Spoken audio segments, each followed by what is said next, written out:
भगवान शिव के द्वादश ज्योतिर्लिंगों में ओंकारेश्वर ज्योतिर्लिंग का स्थान चौथा है।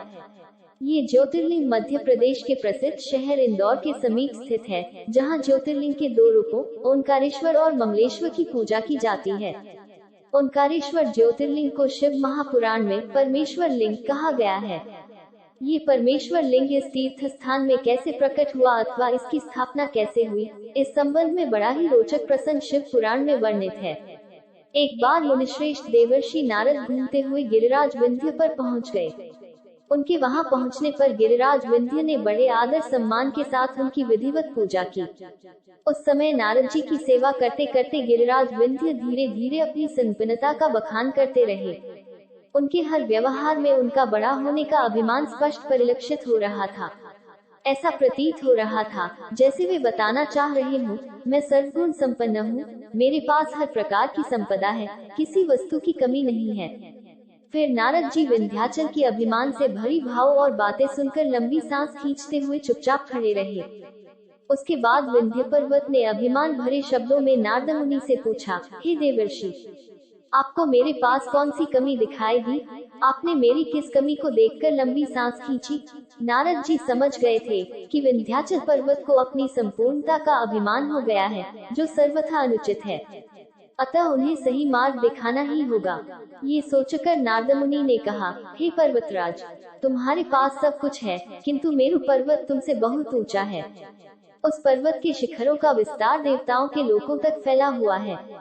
मुझे लगता है कि तुम्हारे शिखर के विभाग वहां तक कभी नहीं पहुंच पाएंगे।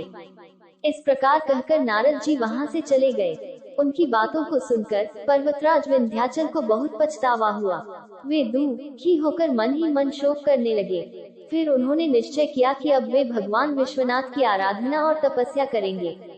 इस प्रकार विचार करने के बाद वे भगवान शंकर जी की तपस्या करने चले गए। उस स्थान पर पहुंचकर उन्होंने प्रसन्नता और प्रेम पूर्वक शिव की पार्थिव अर्थात मिट्टी की शिवलिंग बनाई और सालों तक लगातार उनकी घोर तपस्या में तल्लीन रहे। उसकी दिन रात की कठोर तपस्या को देखकर भगवान शिव उन पर अति प्रसन्न हो गए। तब उन्होंने प्रकट होकर विंध्याचल को अपना दिव्य स्वरूप दिखाया, जिसका दर्शन बड़े बड़े योगियों के लिए भी अत्यंत दुर्लभ होता है। सदाशिव भगवान प्रसन्नता पूर्वक विंध्याचल से बोले, हे विंध्य, मैं तुम पर बहुत प्रसन्न हूँ। ये सर्वविदित है कि मैं अपने भक्तों को उनका मनचाहा वर प्रदान करता हूँ, इसलिए तुम वरदान मांगो। विंध्य ने कहा, हे भक्तवत्सल देवेश्वर महेश, यदि आप मुझ पर प्रसन्न हैं, तो हमारे कार्य की सिद्धि करने वाली वह अभीष्ट बुद्धि हमें प्रदान करें।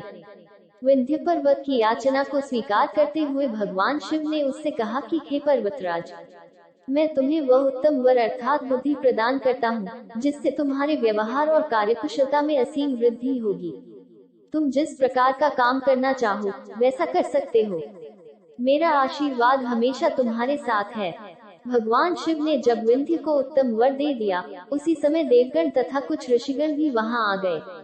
उन्होंने भी भगवान शंकर जी की विधिवत पूजा की और उनकी स्तुति करने के बाद उनसे विनती की कि हे प्रभु, आप हमेशा के लिए यहाँ स्थिर होकर निवास करें। देवताओं की बात से महेश्वर भगवान शिव को बड़ी प्रसन्नता हुई। उसके बाद तीनों लोकों का कल्याण करने वाले परमेश्वर शिव ने उन ऋषियों तथा देवताओं की बात को प्रसन्नता पूर्वक स्वीकार कर लिया। वहां स्थित एक ही ओंकारलिंग दो स्वरूपों में विभक्त हो गया। तपस्या और प्रार्थना के अंतर्गत जो सदाशिव विद्यमान हुए, उन्हें ओंकार नाम से जाना जाता है। इसी प्रकार पार्थिव मूर्ति में जो ज्योति प्रतिष्ठित हुई थी, वह परमेश्वर लिंग के नाम से विख्यात हुई। परमेश्वर लिंग को ही अमलेश्वर भी कहा जाता है। इस प्रकार भक्तजनों को अभीष्ट फल प्रदान करने वाले ओंकारेश्वर और परमेश्वर नाम से शिव के ये ज्योतिर्लिंग जगत में प्रसिद्ध हुए। और तब से ओंकारेश्वर ज्योतिर्लिंग के रूप में भगवान भोलेनाथ हर भक्त की मनोकामना पूरी करते रहे हैं। ओम नमः शिवाय। अगर आपको ये जानकारी अच्छी और रोचक लगी हो तथा आपने अभी तक मेरे चैनल काव्य कोमल को लाइक एवं सब्सक्राइब नहीं किया हो, तो प्लीज इस चैनल को लाइक एवं सब्सक्राइब करें।